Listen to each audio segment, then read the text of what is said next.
আসসালামু আলাইকুম ওয়া রাহমাতুল্লাহ। আহলান সাহলান মাহে রমাদান। প্রিয় শিবগঞ্জ পৌরবাসী, পবিত্র মাহে রমাদান আমাদের মাঝে সমাগত।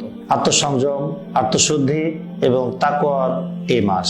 এই পবিত্র মাহে রমাদান মাসে শিবগঞ্জ পৌরবাসীর প্রতি আমার আন্তরিক শুভেচ্ছা এবং মোবারকবাদ জানাচ্ছি। এই পবিত্র মাহে রমাদান আমাদের ধৈর্য, আত্মশুদ্ধি এবং ত্যাগের বহিঃপ্রকাশ ঘটানোর একটি শিক্ষা দেয়। তাই আমাদের বেশি বেশি উচিত এই পবিত্র মাহে রমাদান মাসে আল্লাহর ইবাদত বন্দেগী করা, বিশেষ করে নামাজ, ফরজ নামাজ, নফল নামাজ, কোরআন তেলাওয়াত সহ বিভিন্ন ধরনের দান সাদকা থেকে শুরু করে বিভিন্ন ধরনের যে ইবাদত বন্দেগী রয়েছে সেগুলোর মধ্য দিয়ে আল্লাহর নৈকট্য হাসিল করাই হচ্ছে আমাদের সবচাইতে গুরুত্বপূর্ণ একটি কাজ এই মাহে রমাদান মাসে। পুরো দিনের তৃষ্ণা এবং ক্ষুধা সহ্য করার নামই নয়, আল্লাহর নৈকট্য লাভের কাছাকাছি যাওয়ার জন্য একটি আত্মসংযম, একটি মহৎ ত্যাগের একটি গুণ শিক্ষা দেয়।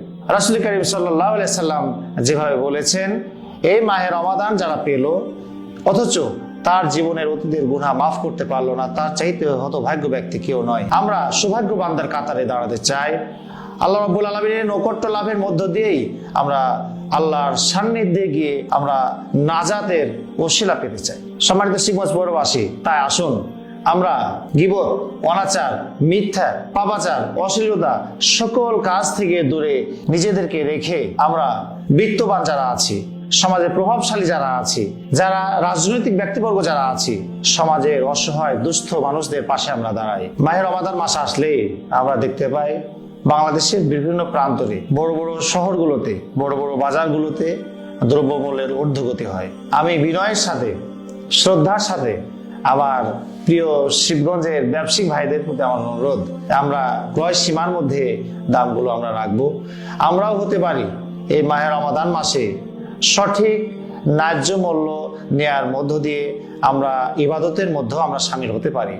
এটি হতে পারে আল্লাহ রাব্বুল আলামিন আমাদেরকে ইবাদতের মধ্যে গণ্য করবেন এবং ন্যায্য মূল্য নেওয়ার জন্য আল্লাহ রাব্বুল আলামিন খুশি হয়ে আল্লাহ রাব্বুল আলামিন আমাদেরকে পুরস্কৃত করবেন। আল্লাহ রাব্বুল আলামিন পবিত্র কোরআনের সূরাতুল বাকারার 185 নম্বর আয়াতে উল্লেখ করেছেন, এটি একটি পবিত্র মাস, যে মাসে নাজিল করা হয়েছে পবিত্র কোরআন। এই কোরআনটি মানব জাতির হেদায়েতের জন্য নাজিল করেছেন, সত্য এবং মিথ্যার পার্থক্য সূচিতকারী একটি গ্রন্থ। এই কোরআনের কাছে যারাই আসবেন তারাই সোনার মানুষে পরিণত হবেন, যেমনটি ভাবে সোনার মানুষে পরিণত করেছিলেন হযরত ওমর ফারুক রাদিয়াল্লাহু তাআলা আনহু। সম্মানিত শিবগঞ্জ পৌরবাসী, এই কোরআনই আমাদেরকে শিক্ষা দেয় মিথ্যা, গীবত, অনাচার, পাপাচার, সকল প্রকার অশ্লীলতা, বেহায়াপনা, খারাপ কাজ থেকে বিরত থাকার মধ্য দিয়েই আমরা মহান আল্লাহ রাব্বুল আলামিনের নৈকট্য হাসিল করতে পারব। মাহে রমাদান আমাদের ধৈর্য, ত্যাগ, আত্মশুদ্ধি, সহমর্মিতা, আত্মত্যাগের মহৎ শিক্ষা দেয়। এই পবিত্র মাসে আমাদের বেশি বেশি উচিত নামাজ, কোরআন তেলাওয়াত, তাসবিহ তাহলিল, জিকির আজকার এবং দান সাদকার মাধ্যমে আল্লাহর নৈকট্য লাভের চেষ্টা করা। এই পবিত্র মাহে রমাদান শুধু তৃষ্ণা সহ্য করার নামই নয়, বরং সমাজের অসহায় নারী পুরুষদের না খেয়ে থাকার যে কষ্ট, সেটি নিজের ভিতরে একটি অনুভূতি সৃষ্টি হয়। এই মাহে রমজানের শিক্ষা, অনুপ্রেরণা, ন্যায়পরায়ণতা, সততা পরিবার, সমাজ সর্বস্তরে ছড়িয়ে পড়ুক। সুতরাং নামাজ, কিয়াম, সকল প্রকার ইবাদত বন্দেগী আল্লাহ রাব্বুল আলামিন আমাদের নাজাতের ওসিলার জন্য কবুল করুন। আল্লাহুম্মা আমিন। আসসালামু আলাইকুম ওয়া রাহমাতুল্লাহ।